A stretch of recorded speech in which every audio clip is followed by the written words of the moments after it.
4월 26일 금요일 기도를 돕는 그 사랑 매일 묵상 시작하겠습니다. 오늘은 시편 37편 세 번째 시간입니다. 여호와께서 붙드시는 도다라는 제목인데요. 지금 37편 12절부터 20절까지입니다. 먼저 악인의 패망을 기억하라라고 계속 반복되고 있는데, 악인의 승리, 다른 사람의 승리를 시기하거나 우리가 좌절할 필요가 없는 것이, 악인이 의인 치기를 꾀하고 그를 향하여 그의 일을 가는도다. 그럴 때가 있죠. 그리고 그 악인이 승리할 때가 있습니다. 그러면 잠시 승리하는 거예요. 하나님의 방식이 아닌 것으로 잘 살 수도 있고, 하나님의 방식이 아닌 것으로 성공할 수도 있습니다. 인간적으로 보기에. 그러나 그것은 잠시일 뿐이에요.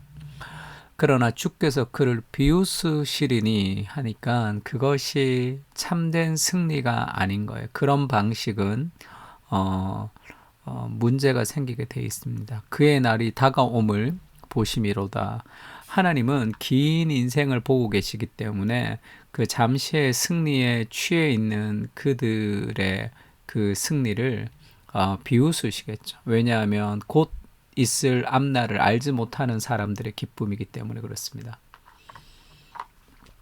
이건 우리에게도 동일하죠. 오늘의 슬픔도 긴 인생의 진정한 승리를 기억하면 오늘의 슬픔을 이길 수 있는 힘이 생기는 거죠.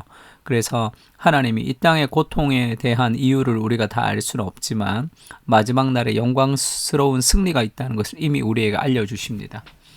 그래서 그것을 좀 부러워하지 말고 약해 보이지만 믿음을 따라 선택해야 된다, 그 얘기를 하는 거예요. 잘못된 성공은, 옳지 못한 성공은 결국은 무너지게 되어 있습니다. 그러니까 어떤 방식으로 무너지느냐 하면, 악인이 칼을 빼고 활을 당겨 가난하고 궁핍한 자를 엎드러뜨리며 행위가 정직한 자를 죽이고자 하나, 그렇게 할 때가 있죠. 그러나 그들의 칼은 오히려 그들의 양심을 찌르고, 죄는 데릭 키드너가 그런 얘기하죠. 죄라는 것은 삶의 구조에 부담을 주어서 결국은 그것이 인생을 붕괴시킨다, 이렇게 얘기합니다. 그러니까 우리가 죄를 지을 때 그 죄가 전혀 어떤 피해가 없는 것 같아요. 오히려 더 즐거울 때가 있습니다.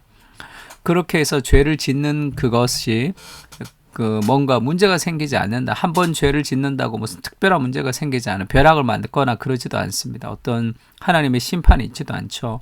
그러나 죄는 반드시 삶의 구조에 부담을 주어서 이 다리가 붕괴되듯이, 잘못 건설된 다리가 삶의 구조에 부담을 주어서 결국 그 죄가 쌓여서 우리의 인생을 붕괴시켜 버릴 거예요. 그 중에 하나가 양심을 찌릅니다. 이 죄는 계속 우리에게 양심을 찌르면 그 찔러진 양심은 결국은 왜곡을 통해서 자기를 위로하기도 하고, 다른 방식을 통해서 자신의 죄를 가리는 방식으로 신경을 쓰게 되죠. 그래서 더 스트레스도 많고, 더 삶에 있어서 이 깨끗하지 못한 삶은 늘 분노와 아픔들을 가질 수밖에 없습니다. 그들의 활은 부러지리로다. 그들이 공격했던, 그들이 다른 사람에게 피해를 주고자 했던 그것이 결국 자기에게로 돌아갈 것이다, 이렇게 얘기해요. 그러나 의인은 결국 약하지만 하나님의 말씀대로 살아가는 것이 진정한 승리하는 길이다, 그렇게 얘기합니다. 의인의 적은 소유가 악인의 풍부함보다 낫다.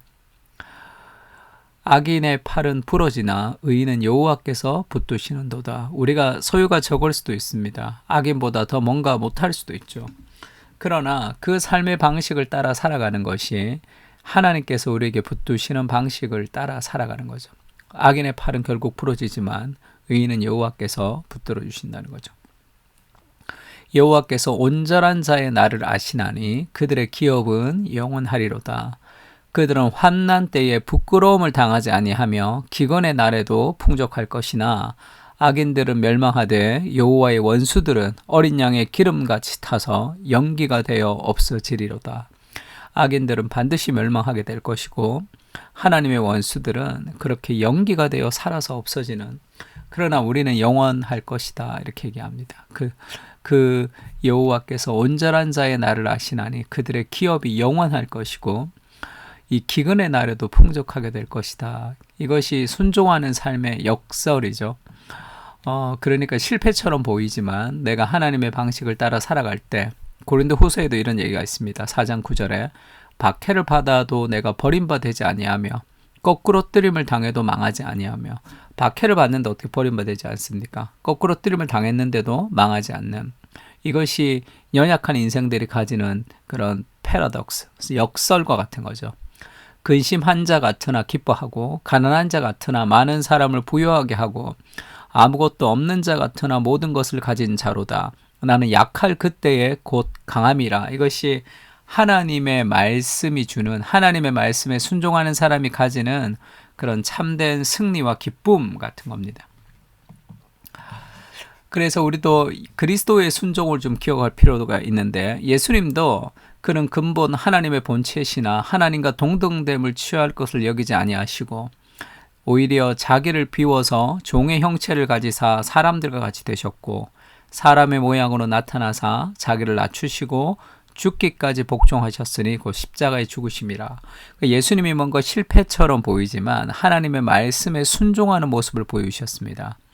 근데 하나님이 그를 지극히 높여 모든 이름 위에 뛰어난 이름을 주시고 예수를 주라 칭하게 하신 거죠. 인생의 비밀은 여기 있습니다. 하나님이 나를 도와주시는 인생으로 살아야 돼요. 내가 내 힘으로, 내 노력으로 내가 그렇게 살아가는 삶은 결국은 잘 되는 것 같지만 패망하게 됩니다. 내가 하나님을 의지해야 되는 거예요. 그러니까 기도할 시간도 없이 열심히 공부하는 것으로 인생이 서지 않습니다. 그렇게 성공했던 모든 것들은 결국 자기를 걸려 넘어지게 하는 어떤 교만과 잘못된 자기 의로 흘러갈 확률이 있습니다. 더 하나님을 의지하며 우리가 생각했던 방식이 아니지만 하나님을 의지하는 삶의 방식으로 실패와 약함과 뭔가 내가 원치 않는 삶을 선택하지만 하나님이 내 인생을 높여주는 삶을 살아가야 되는 거예요. 하나님이 나를 높여서 승리하는 인생. 내가 스스로 내 인생을 높이는 것이 아니라 내가 말씀에 순종하는 삶을 살 때 하나님이 내 인생을 가장 아름답게 높여주는 그 그리스도가 선택했던 삶의 방식을 우리가 선택해야 되는 거죠. 마귀가 천하만국의 영광을 너에게 줄 것이다 이렇게 얘기했습니다. 그것은 마귀에게 순종해서 받아내는 것이 아니라 인간의 힘으로 도달하는 것이 아니라 하나님의 말씀에 순종하여 십자가에 죽을 때 모든 이름 위에 뛰어난 천하만국의 영광을 그때 받을 수 있는 거죠. 하나님의 방식은 반드시 선한 결과를 가지고 오게 됩니다. 죄는 스스로의 구조를 무너뜨려 결국 붕괴에 이릅니다. 눈에 보이는 성공에 집착하지 않게 하시고 말씀을 따라 순종하게 하옵소서. 인생을 내 힘으로 성공하려고 노력하지 않게 하시고 하나님을 의지함으로 하나님께서 밀어주시는 은혜를 경험하게 하여 주시옵소서. 내가 내 인생의 주인이 아님을 고백합니다. 주님 앞에 내 삶을 맡기며 손해 같아 보이는 말씀 앞에 바보처럼 순종하는 삶을 살게 하옵소서. 참된 승리의 길이, 약해지는 기름을 신뢰하게 하옵소서. 아멘. 우리 시편 73편을 통해서 약함이 곧 강함이라는 하나님의 말씀을 더욱더 신뢰하게 해달라고 같이 한번 기도했으면 좋겠습니다. 다 같이 기도하겠습니다.